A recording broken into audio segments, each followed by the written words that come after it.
আন্দোলন চলবে সংসদে, আন্দোলন চলবে রাজপথে। প্রস্তুত আছেন? নতুন যুদ্ধ হবে, নতুন বিজয় হবে। নারায়ে তাকবীর। এক দলকে পাঠিয়ে দিচ্ছেন পাকিস্তানে, আরেক দলকে পাঠিয়ে দিচ্ছেন পেশোয়ারে, আর নিজেরাই দেশের জমিদারি দখল নিতে চাচ্ছেন। এই স্বাধীন বাংলাদেশে আপনাদের এই ফেসিবাদ আমরা কায়েম হতে দেব না।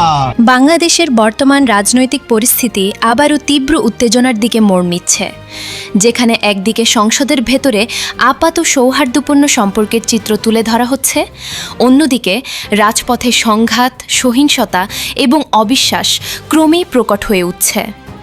সাম্প্রতিক ঘটনাপ্রবাহে দেখা যায় বিদ্যুৎ ও জ্বালানি সংকট মোকাবিলায় বিরোধী দল থেকে সহযোগিতার প্রস্তাব আসার পর সরকার দ্রুত একটি যৌথ কমিটি গঠন করে, যা প্রথম দৃষ্টিতে গণতান্ত্রিক সহাবস্থানের একটি ইতিবাচক উদাহরণ হিসেবে বিবেচিত হয়। কিন্তু রাজনৈতিক বিশ্লেষকদের মতে এই উদ্যোগের আড়ালে লুকিয়ে থাকতে পারে কৌশলী দায় এড়ানোর পরিকল্পনা। দেশের জ্বালানি খাতে দীর্ঘদিনের অনিয়ম, দুর্নীতি এবং বিতর্কিত চুক্তির কারণে সৃষ্ট সংকট মোকাবিলায় ব্যর্থতা থেকে জনরোষ কমাতে বিরোধী দলকে আংশিকভাবে সম্পৃক্ত করার মাধ্যমে দায় ভাগাভাগির একটি চেষ্টা লক্ষ্য করা যাচ্ছে। ফলে সংসদে সহযোগিতার বার্তা থাকলেও বাস্তবে রাজনৈতিক সম্পর্কের ভিতরে অনাস্থা ও সন্দেহ আরও গভীর হয়েছে।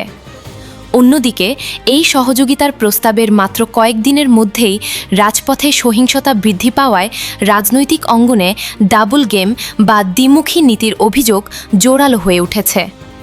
বিভিন্ন স্থানে বিরোধী সংগঠনের নেতাকর্মীদের ওপর হামলার ঘটনা রাজনৈতিক সম্পর্কের অবনতির ইঙ্গিত দেয়।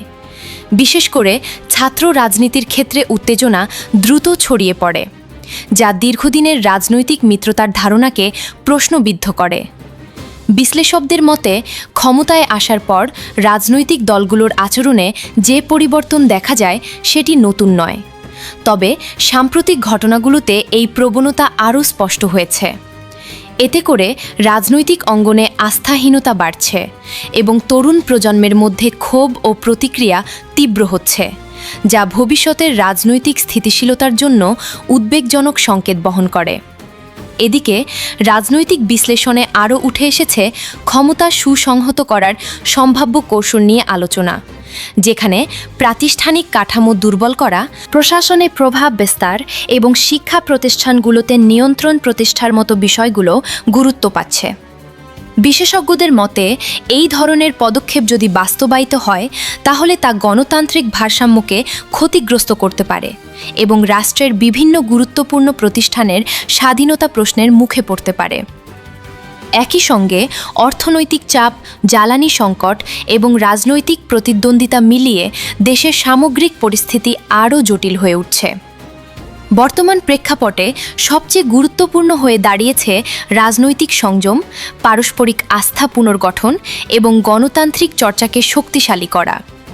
নতুবা এই ক্রমবর্ধমান উত্তেজনা ভবিষ্যতে বড় ধরনের সংঘাতের দিকে নিয়ে যেতে পারে বলে আশঙ্কা করছেন বিশ্লেষকরা।